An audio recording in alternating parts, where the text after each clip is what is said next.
Hello friends, first of all I welcome to all on my YouTube channel grand classes. सबसे पहले मैं तो आपका ग्रैंड क्लासेस पे स्वागत करता हूँ।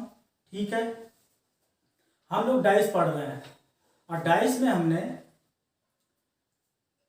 डाइस ऑफ बेसिक देखा है और जनरल डाइस देखा, यानी हमने सामान्य पासा को पढ़ लिया है, उस पर कुछ क्वेश्चन भी किए हुए हैं। आज हम स्टैंडर्ड डाइस को देखेंगे, यानी जो ये हम पढ़ रहे हैं ये हमारे 4 केसेस थी डाइस की, जिसमें से हम केस 1 को पढ़ रहे हैं। केस 1 में जनरल डाइस और स्टैंडर्ड डाइस है। जनरल डाइस को हमने पढ़ लिया है, आज हम स्टैंडर्ड डाइस यानी स्टैंडर्ड डाइस मानक पासा। तो हम आज स्टैंडर्ड डाइस पढ़ेंगे मानक पासा। एक पासा हमारे पास दिया हुआ है जिसकी सतहों पे 1, 2 और 3 लिखा हुआ। अब हमें ये पता करना है कि क्या दिया हुआ पासा स्टैंडर्ड पासा है या एक पासा स्टैंडर्ड डाइस कब कहलाएगा, यानी एक पासा एक मानक पासा कब कहलाएगा, हम इस चीज को देखेंगे। ठीक है, यदि एक दिया हुआ पासा स्टैंडर्ड डाइस है तो उसकी संगत सतहों का सम 7 नहीं होता है।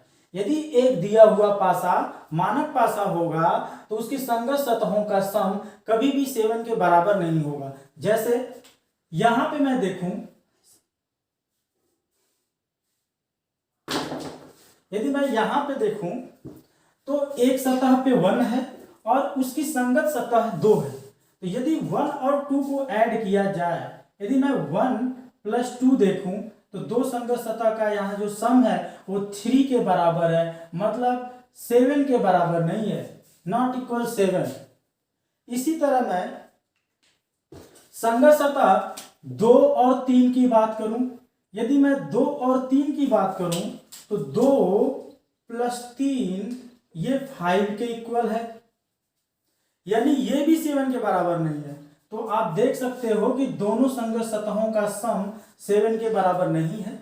ठीक है, अब उसके बाद मैं 3 और 1 की बात करूंगा, यानी सरफेस 1 और 3 पे मैं देखूं तो इनका सम 7 नहीं है, यानी 1 + 3 = 4 और not equal 7।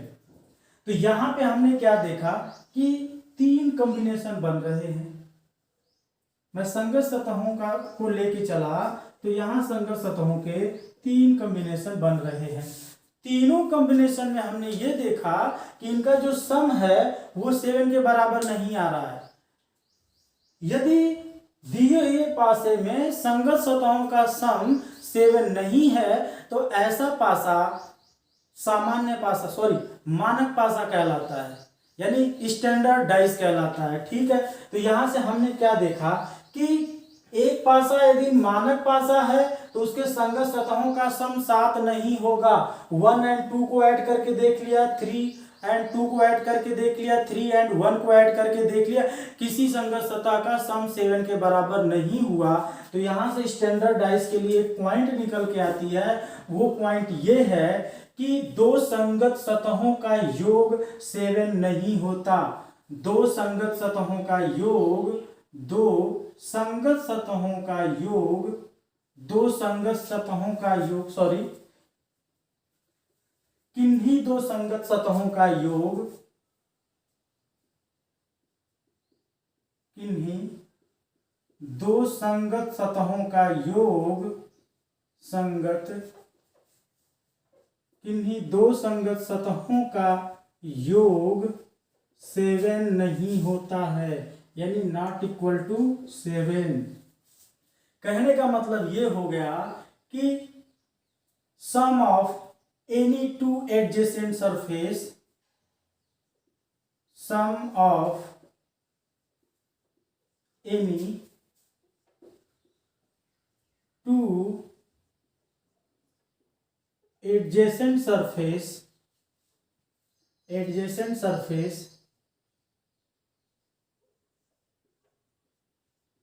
Not equal to 7। ये तो एक पॉइंट हो गई हमारे स्टैंडर्ड डाइस के लिए कि यदि एक दिया हुआ पासा मानक पासा है तो ये पक्की बात है कि उनकी संगत सतहों में से किन्हीं दो संगत सतहों का योग सम नहीं होगा, चाहे आप किसी भी कॉम्बिनेशन को ले लो। ठीक है, तो यदि ऐसा है कि किन्हीं दो सतहों किन्हीं दो संगत सतहों का सम 7 नहीं है, तो उनके अपोजिट सरफेस का सम, उनके अपोजिट सरफेस का सम 7 होगा। यानी दो संगत सतहों का एक योग 7 नहीं है, तो ये कंफर्म है कि दो विपरीत सतहों का योग 7 होगा। तो अगली पॉइंट जो हम इसमें नोट करेंगे, अगली पॉइंट ये है कि दो विपरीत सतहों का योग 7 होता है। दो विपरीत सतहों का योग, दो विपरीत सतहों का योग 7 होता है। दो विपरीत सतहों का योग 7 होता है। सम ऑफ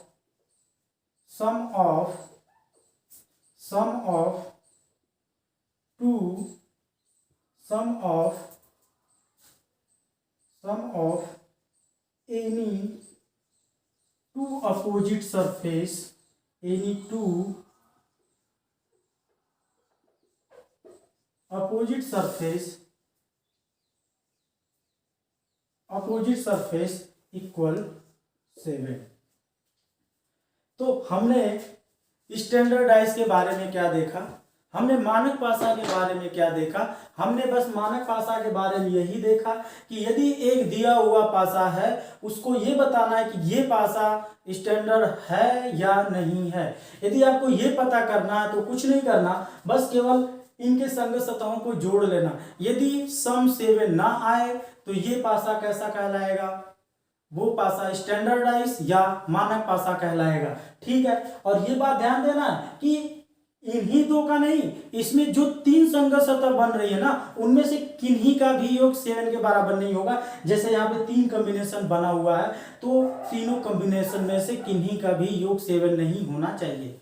अब दूसरी बात कि यदि संगत सतहों का सम 7 नहीं है, तो फिर यह है कि उनके विपरीत सतहों का योग 7 होगा। और जब विपरीत सतहों का योग 7 होगा तो फिर इस पे क्वेश्चन कैसे पूछे जाते हैं, हमको वो देखना है। तो हम आगे इस पे क्वेश्चन कैसे पूछे जाते हैं हम वो देखेंगे। ठीक है,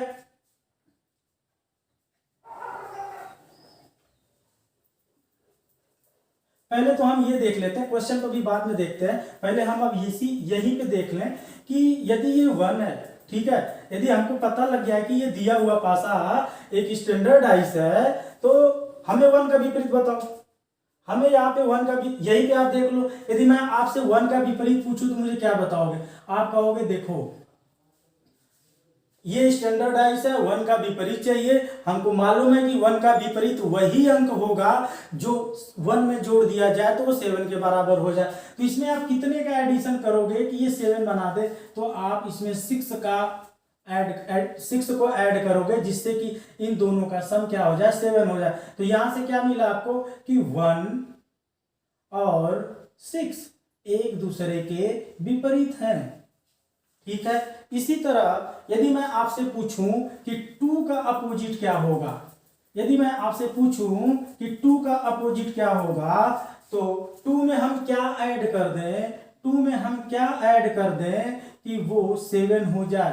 तो हमने देखा 2 में 5 को ऐड कर दिया जाए तो वो 7 के बराबर हो जाता है। तो 2 और 5 एक दूसरे के अपोजिट होंगे, एक दूसरे के विपरीत होंगे। ठीक है, इसी तरह यदि मैं 1 एंड 6 हो गया, 2 एंड 5 हो गया, और मैं 3 की बात करूं कि 3 का अपोजिट क्या होगा, तो 3 में मैं क्या ऐड कर दूं कि ये 7 हो जाए? तो 3 और 4 एक दूसरे के अपोजिट होंगे। ठीक है, तो ये स्टैंडर्डाइज था। स्टैंडर्डाइज में एक सतह पे आने वाले अंक के विपरीत अगला दूसरा कौन सा अंक होगा, आप इस तरह से बता सकते हो। ठीक है, अब हम इस पे देखेंगे कि इस पे क्वेश्चन कैसे पूछा जाता है। जैसे मैं पूछूं आपसे, यहाँ पे एक क्वेश्चन में लिखूं, क्वेश्चन ये है कि 1 के विपरीत क्या होगा? अंक 1 के विपरीत, अंक 1 के विपरीत, अंक 1 के विपरीत, अंक 1 के विपरीत कौन सा अंक आएगा? कौन सा अंक आएगा या कौन सा अंक होगा? या इसी क्वेश्चन को दूसरे तरीके से पूछा जा सकता है कि निचली सतह पर कौन सा अंक आएगा, निचली सतह पर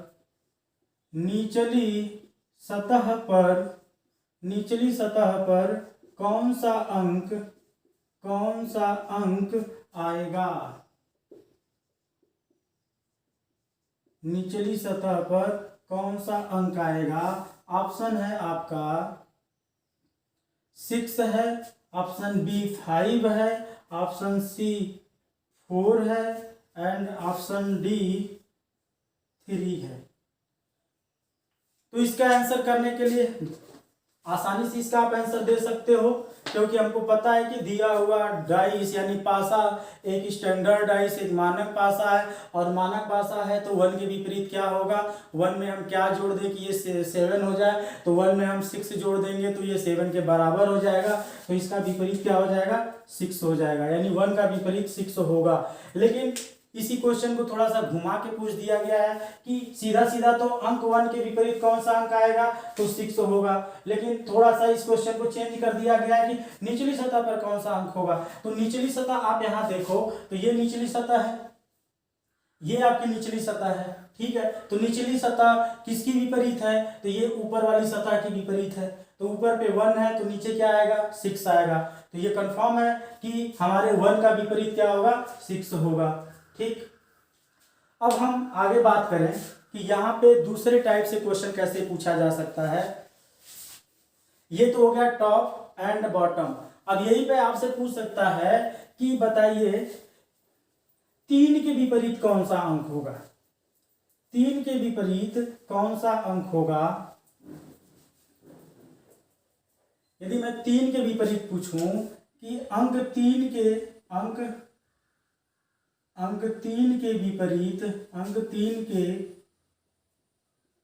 विपरीत कौन सा अंक होगा,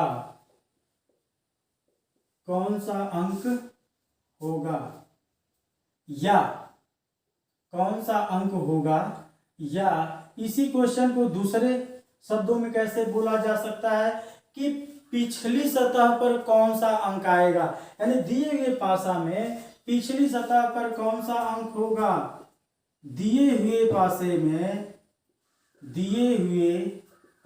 में पिछली सतह पर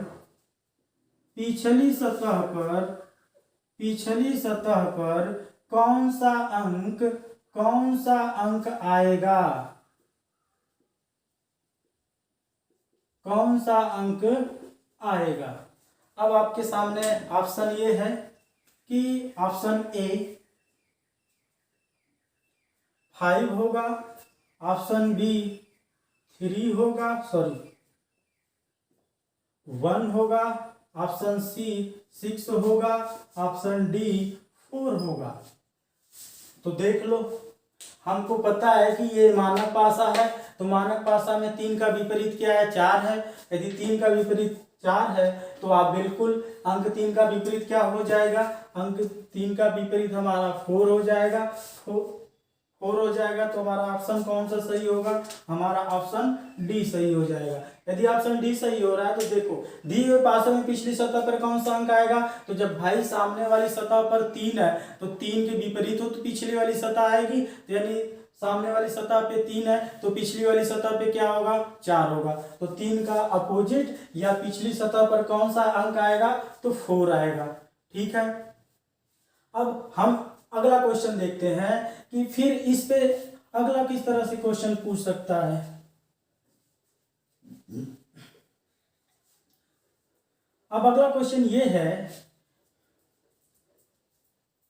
कि which of the following dice is the standard dice, यानी दिए हुए पासे में कौन सा पासा मानक पासा है। दिए हुए पासे में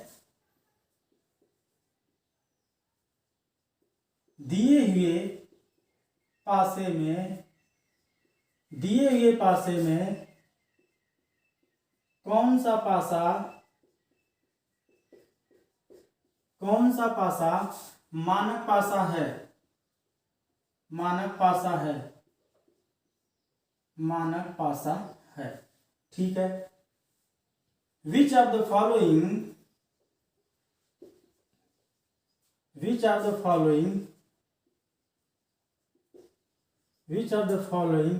are standardized, यानी नीचे दिए हुए चार ऑप्शन है, उसमें से आपको बताना है कि कौन सा पासा स्टैंडर्डाइज है, ठीक है। ये ऑप्शन आपका बी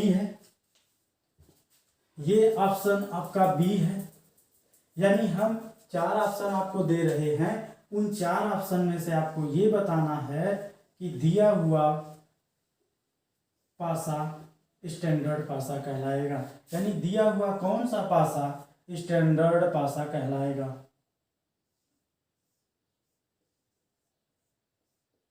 ठीक, एक ऑप्शन हम आपको यहां पे दे देते हैं, ठीक है। तो ये हमारा ऑप्शन डी हो जाएगा, ठीक है। अब ये चार ऑप्शन आपके सामने हैं, मैं इस पे मार्किंग कर दूं थोड़ा सा, ये शायद दिख नहीं रहा है, तो मैं इसको कहाँ बनाऊं, मैं इस ऑप्शन को यहां पे बना देता हूं, या एक सेकेंड,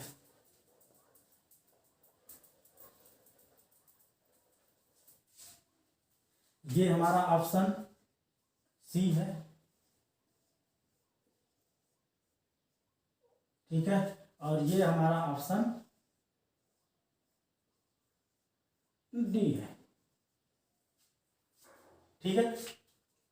अब देखिए मैं इस पे मार्किंग कर दे रहा हूं, यानी ये पूछा गया है कि दिए हुए पासे में कौन सा पासा मानक पासा है। तो देखो भाई, इस पे मैंने 4, इस पे 3, इस पे 2, इस पे 5, इस पे 2, इस पे 1, ठीक है, इस पे 4, इस पे 5, इस पे 6, इस पे 6, इस पे 1, इस पे 3, ठीक। अब आपको ये बताना है कि कौन सा पासा एक स्टैंडर्ड पासा या मानक पासा है। तो अब आप क्या करोगे इस क्वेश्चन का आंसर देने के लिए, तो ध्यान से सुनो। इस क्वेश्चन का यदि आपको आंसर करना है, यानी हमें क्या बताना है, हमें बताना है कि मानक पासा कौन सा मानक पासा है। तो मानक पासा बताना है तो फिर हमें जाना पड़ेगा कहाँ, मानक पासा की जो हमने पॉइंट यानी कंडीशन बताई है वहां पे जाना होगा। तो मानक पासा की कंडीशन क्या है कि किन्हीं दो संगत सतहों का सम 7 नहीं होना चाहिए। तो अब एक बात आप बताओ, संगत सतहों का योग 7 जब नहीं होगा तब वो कहलाएगा मानक पासा। यदि मैं संगत सतह 4 और 3 की बात करूं तो क्या ये 7 नहीं हो रहा है, ये देखिए 7 के बराबर है, लेकिन कंडीशन क्या है, 7 नहीं होना चाहिए, इसलिए ऑप्शन ए गलत है। यानी ऑप्शन ए में दिया हुआ पासा एक मानक पासा या स्टैंडर्डाइज नहीं है। क्यों नहीं है, क्योंकि किन्हीं दो संगत सतहों का सम 7 नहीं होना चाहिए, यहाँ पे है तो फिर ये स्टैंडर्डाइज नहीं है। अब ऑप्शन बी देखो, यदि ऑप्शन बी में मैं संगत सतह 1 और 5 की बात करूं तो ये 6 है, ठीक है, ये नॉट इक्वल टू 7 के बराबर है, ठीक। लेकिन मैं 1 और 2 की बात करूं तो 1 और 2 क्या है भाई, 1 और 2 कितना है, तो ये 3 है, ये 3 है, तो ये भी नॉट इक्वल 7 के बराबर है, ठीक है। अभी तक तो बात सही चल रही है, लेकिन जैसे ही मैंने संगत सतह 5 और 2 की बात की तो ये 7 आ गया, लेकिन कंडीशन क्या है, 7 नहीं आना चाहिए, तो भाई ऑप्शन बी भी हमारा कैंसिल आउट हो जाएगा। अब आप देखो ऑप्शन सी की बात करूं तो ऑप्शन सी में क्या है, जब मैंने 4 और 5 संगत सतहों को लिया तो ये 9, ये नॉट इक्वल 7 के बराबर, मैं 6 और 4 को लिया तो ये हो गया 10, ये भी नॉट इक्वल टू 7 के बराबर है। और यदि मैं 6 और 5 की बात करूं तो ये 11 और ये भी नॉट इक्वल 7 के बराबर है। और यही कंडीशन हमारी किसको रिप्रेजेंट करती है, एक स्टैंडर्डाइज यानी एक मानक पासा को बताती है। तो फिर हमारा ऑप्शन कौन सा सही हो जाएगा, हमारा option C is the right answer, ठीक है। अब ऑप्शन डी को भी आप देख लो, ऑप्शन डी में कुछ नहीं है, यहाँ डायरेक्ट 6 और 1 सतह को लोगे तो ये 7 दे देगा, जो ये भी गलत हो जाएगा। तो ये रहा हमारा रहा स्टैंडर्डाइज पे अगला क्वेश्चन किस तरह से पूछा जा सकता है।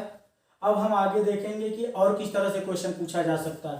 तो मानक भाषा पे पूछे जाने वाला अगला किस तरह से हो सकता है, हम उसको देखेंगे।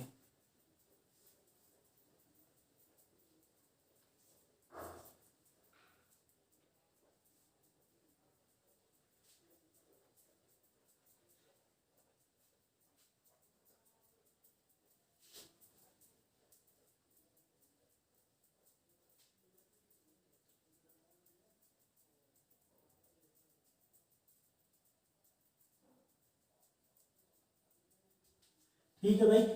तो अब अगला देखो, अगला किस तरह से पूछा जाएगा। यदि आपको क्वेश्चन में पहले ही बता दिया जाए कि दिया हुआ पासा एक मानक पासा है, दिया हुआ पासा एक मानक पासा है, तो उस पर कैसे क्वेश्चन पूछेगा। यदि मैं आपको क्वेश्चन में ही दे दूं कि यदि नीचे दिया हुआ पासा, यदि नीचे दिया हुआ पासा एक मानक पासा है, तो यदि नीचे दिया गया पासा एक मानक पासा है, तो दिया गया पासा एक मानक पासा है, तो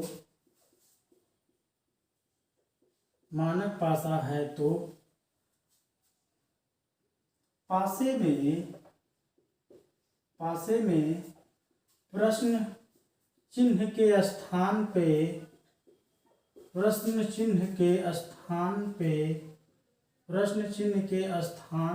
पर कौन सा अंक आएगा या कौन सा अंक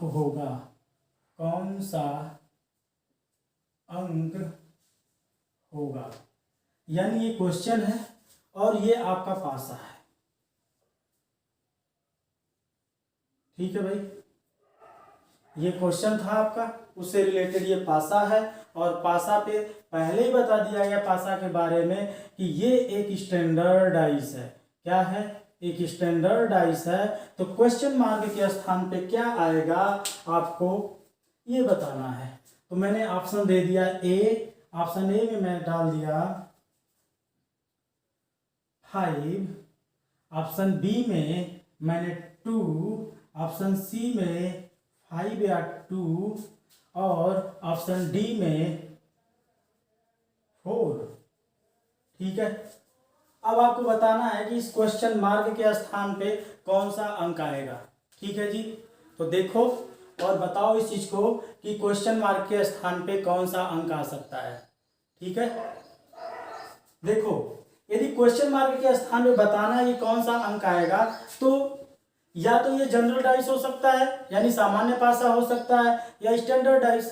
तो हम पढ़ रहे हैं स्टैंडर्ड डाइस, और क्वेश्चन में भी हमको बता दिया है कि दिया हुआ पासा कैसा पासा है, एक स्टैंडर्ड डाइस यानी एक मानक पासा है। और जब मानक पासा है तो हमें इस बात की इंफॉर्मेशन मिलती है, हमें इस बात की सूचना मिलती है कि यदि ऊपर वाले सरफेस पे 4 है तो पक्की बात है कि नीचे वाली सरफेस पे 3 होगा, क्योंकि दो विपरीत सतहों का जो सम होता है वो 7 के बराबर होता है। तो 4 के विपरीत नीचे वाली सतह पे 3 आएगा, तो 4 का विपरीत क्या हो जाएगा, 3 हो जाएगा। ठीक है, अब यदि मैं यहाँ 6 को देखूं तो भाई जब राइट वाली सतह पे 6 है तो लेफ्ट वाली सतह पे कौन सा अंक आएगा, तो 1 आएगा। 6 का अपोजिट क्या हो जाएगा, 1 आ जाएगा। अब मैं यहाँ पे क्वेश्चन मार्क, तो अब यहाँ क्या आ सकता है, यदि ये मानक पासा है तो यहाँ पे यदि 5 आ सकता है, यदि 5 होगा तो इसका अपोजिट क्या होगा, 2 होगा। यदि यहाँ पे 5 होगा तो इसका अपोजिट क्या हो जाएगा, 2, या यहाँ पे 2 होगा तो इसका अपोजिट क्या हो जाएगा, 5। तो ये कंफर्म बात है, 5 भी नहीं हो सकता, 2 भी नहीं हो सकता, 5 या 2 होगा। क्यों, इस बात को ध्यान देना, 5 क्यों नहीं हो सकता, क्योंकि यहाँ पे या तो 5 आ जाएगा या तो 2 आ जाएगा। इसकी बात है, इस बात की हमें इंफॉर्मेशन नहीं है कि यहाँ 5 ही होगा। ठीक है, तो यहाँ या तो 5 आएगा या तो 2 आएगा। यदि आपके दिमाग में ये डाउट आ रहा है कि क्या यहाँ 3 नहीं हो सकता, यदि आपके दिमाग में ये डाउट आ रहा है क्या यहाँ 3 नहीं हो सकता, क्या यहाँ पे 1 नहीं हो सकता, तो भाई 3 कैसे हो जाएगा। यदि आप यहाँ 3 रख देते हो, यदि आप यहाँ 3 रख देते हो, यहाँ पे आप जैसे ही 3 रखोगे ये एक स्टैंडर्ड डाइस है और ये सम क्या हो जाएगा, 7, और एक स्टैंडर्ड डाइस में संगत सतहों का सम 7 नहीं होता है, तो यहाँ 3 नहीं आ सकता। तो क्या यहाँ 1 आ सकता है क्या, तो 1 भी कभी नहीं आ सकता। क्यों, क्योंकि दो संगत सतहों का सम 7 हो जाएगा, और 7 होगा तो फिर हमारे दिए हुए क्वेश्चन के अकॉर्डिंग ये मानक पासा होगा ही नहीं। तो आप न तो यहाँ 1 ले सकते हो, न ही आप 3 ले सकते हो, फिर आपका यहाँ क्या होगा, या तो 5 होगा या तो 2 होगा। तो यहाँ पे आपका या तो 5 या तो 2 वाला ऑप्शन करेक्ट होगा। यदि 5 या 2 वाला ऑप्शन नहीं होता तब फिर बोथ वाला ऑप्शन होता, या फिर आप एक ऑप्शन को यहाँ से एलिमिनेट कर देते तो या तो ए वाला हो जाता या तो बी वाला हो जाता।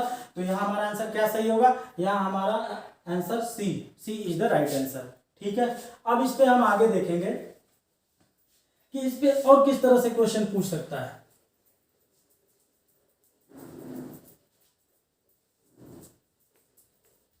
तो देखो, यदि आपको एक स्टैंडर्डाइज दे दिया जाए तो आपसे यही पूछेगा कि दिए हुए ऑप्शन में कौन सा पासा संभव है या नहीं है। इस तरह से आपसे क्वेश्चन पूछा जा सकता है। तो हमने एक क्वेश्चन सेट किया हुआ है और मैं उस क्वेश्चन को आपके सामने रिप्रेजेंट कर रहा हूं। ठीक है, तो देखो, निम्नलिखित में से कौन सा पासा संभव है। तो निम्न में कौन सा पासा संभव है। निम्न में कौन सा पासा संभव है। निम्न में कौन सा पासा संभव है। ऑप्शन ए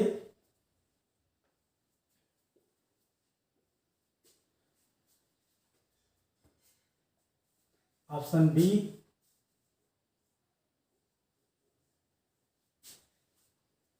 ऑप्शन सी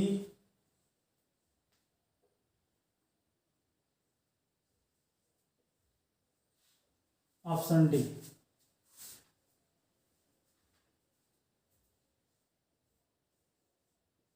ठीक है, हमारे पास ये चार, तो यहाँ पे 1 3 6 2 4 5 2 4 5, उसके बाद 2 3 4 2 3 4 और एक में 1 3 5 1 3 5। अब देखो, ध्यान देना, हमारा पासा कौन है, स्टैंडर्डाइज है। ठीक है, इस क्वेश्चन का हमें आंसर इसके अकॉर्डिंग करना है कि यदि दिया हुआ पासा ये हमारा स्टैंडर्डाइज है तो इसमें से बताओ कौन सा पासा संभव नहीं है। यदि दिया हुआ पासा ये हमारा स्टैंडर्डाइज है ना, तो इसके बेस पे बताना है कि ये कौन सा पासा संभव नहीं है। तो अब ध्यान देना इस बात को, यानी वो स्टैंडर्डाइज है, और जब वो स्टैंडर्डाइज है तो फिर उससे जो भी मतलब उसको जब भी आप थ्रो करोगे तो एक स्टैंडर्डाइज ही आएगा, यानी जब आप उसको फेंकोगे तो एक स्टैंडर्डाइज आएगा। तो अब बताना है कि इसमें से कौन सा पासा संभव नहीं है। अब ध्यान देना, क्या ये पासा संभव है। भाई स्टैंडर्डाइज है तो सम साथ नहीं आ सकता दो संगत सतहों का, ये तो है नहीं। अब यदि मैं इसकी बात करूं तो देखो, यहाँ पे भी संगत सतहों का सम साथ नहीं आ सकता, संगत सतहों का योग 7 नहीं हो सकता यदि ये मानक पासा है, ये भी नहीं हो सकता। क्या ये हो सकता है, ये भी नहीं हो सकता, क्योंकि इनके संगत सतहों का योग 7 आया हुआ है। तो फिर हमारा आंसर कौन सा सही हो जाएगा कि यदि पासा दिया हुआ 1 2 3 है तो कौन सा पासा संभव होगा, option D is the right answer. ठीक है, तो हमने आपको स्टैंडर्डाइज बताया और स्टैंडर्डाइज पे कितने तरह से क्वेश्चन पूछे जा सकते हैं, जितनी संभावना है हमने उसको सारा डिस्कस कर दिया है। ठीक है, फिर भी यदि आपको इस वीडियो के रिगार्डिंग किसी भी तरह का डाउट हो तो प्लीज़ आप कमेंट बॉक्स में कमेंट कर दीजिए, वहाँ से आपका डाउट सॉर्ट आउट करने की कोशिश की जाएगी। या फिर आप नीचे या डिस्क्रिप्शन बॉक्स में टेलीग्राम का लिंक दिया हुआ है, या फिर लिंक दिया हुआ, वहाँ से आप ग्रुप में ज्वाइन हो सकते हैं, वहाँ भी अपने डाउट को क्लियर कर सकते हैं। तो thank you for watching guys.